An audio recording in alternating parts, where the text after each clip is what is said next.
Alors, bonjour tout le monde et bienvenue à cette petite présentation du plan d'affaires et surtout comment remplir les premières sections du plan d'affaires qui sont dues présentement. La date de tombée était vendredi passé et puis comme on était en grève, bien, ça vous donne un peu plus de temps pour nous remettre ces premières parties du plan d'affaires qui sont obligatoires. Alors, merci de porter une attention spéciale et je vais vous présenter comment remplir ces 5 onglets principalement, et puis c'est extrêmement simple, mais pour nous, c'est extrêmement important. Alors, dans le premier onglet, on voit l'onglet 0, là, c'est Instructions, ça vous indique un peu comment remplir les onglets suivants. Dans l'onglet Coordonnées, évidemment, on vient mettre notre nom, et puis, l'agence immobilière en dessous. Alors, dans le deuxième onglet, pour cet onglet-ci, c'est suffisant, on n'a pas d'autre chose à inscrire. Dans le deuxième onglet, on va vouloir inscrire notre CV, alors notre adresse, et puis la ville, province, et puis le code postal. G, on va dire 0W1C0. Tiens. Le numéro de téléphone 418-571-9269, c'est mon véritable numéro. Puis mon adresse courriel. Info commercial prospectium.ca. Ben voilà.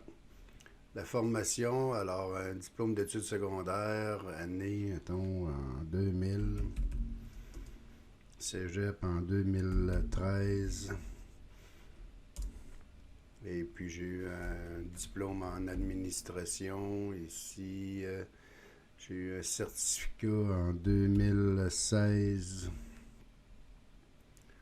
en administration, et voilà, ça fait le tour de mes diplômes, par exemple. Et puis, autre formation, bien, AEC en courtage immobilier, avec l'institution, le CEI, par exemple. Et puis, j'ai obtenu ça en 2022.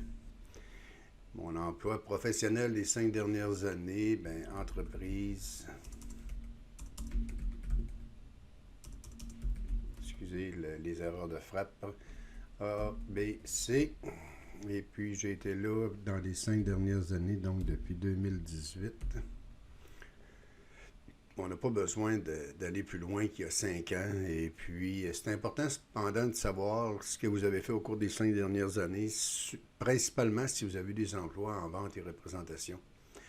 Réalisation dans l'immobilier, si vous en avez, bien, ça pourrait être l'achat d'une première maison.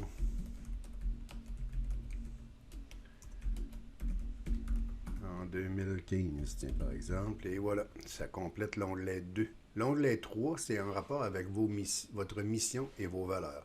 Vous savez mettre un X dans la phrase qui correspond le mieux à votre situation. Alors, par exemple, je suis courtier immobilier, expérimenté, et je vais apprendre les nouvelles tendances du marché.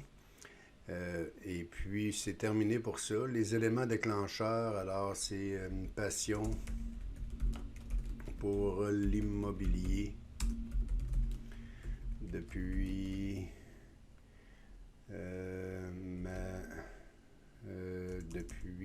plusieurs années.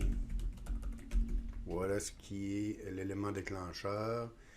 Et puis ici, bien, on veut voir votre mission. Alors, on l'a décrit pour vous. Mon entreprise offrira des services dans le courtage résidentiel à une clientèle composée de, on va dire, acheteurs d'une première résidence. C'est la clientèle première, là. Et vendeurs, par exemple, dans la grande région de Lanaudière. Je me démarquerai de la compétition par mon service personnalisé. Voilà. Je considère que je me distingue des autres courtiers par mon originalité. C'est la vision de mon entreprise. Alors, c'est le même système que plus haut. Alors, il s'agit de mettre un X sur ce qui vous convient le mieux. Et puis plus bas, bien, vous mettez un X sur ce qui vous parle le plus. Alors, honnêteté, intégrité et franchise, honnêtement, en immobilier, ça devrait être des qualités de base, le respect également. Satisfaction client, voilà, qualité du service, bien, c'est ce que j'ai mentionné plus haut. Puis ma disponibilité, alors ça vient compléter un peu les valeurs que je vais afficher et que je vais mettre de l'avant dans ma profession de courtier immobilier. Le profil, bien, c'est le test des 16 personnalités. Alors, vous n'avez pas à compléter rien ici. Vous avez à nous faire parvenir le test des 16 personnalités, cependant. Et puis, dans l'onglet motivation, bien, vous remplissez le tableau en fonction de chacune des phrases ici. Est-ce que cela a une influence sur vous? Aucune influence, une très forte influence ou une influence moyenne, par exemple. La passion, bien, j'ai une idée et je veux la concrétiser, bien moi, ça a une forte influence sur moi, par exemple. Le besoin d'accomplissement personnel, je vais instaurer une entreprise qui représente mes valeurs, bien pour moi, c'est très important. Alors, je vais mettre ça ici. J'en ai passé une. La recherche de liberté, c'est pour moi aussi extrêmement important. Et ainsi de suite. Alors, si vous avez complété ces 5 onglets-là, bien, c'est ce que vous aviez à faire comme devoir. Et puis, je vous encourage à le faire maintenant et à nous faire parvenir aux adresses que vous connaissez, soit info@commercialprospectium.ca ou bien donc gerard.morissette0007@csssamar.gouv.qc.ca. C'est plus compliqué, mais à l'adresse info@commercialprospectium.ca, bien, ça va faire le travail. On va pouvoir mettre ça à votre fiche et vous serez à jour dans vos devoirs. Alors, merci, c'est ce que je voulais vous présenter pour cette atelier. Merci.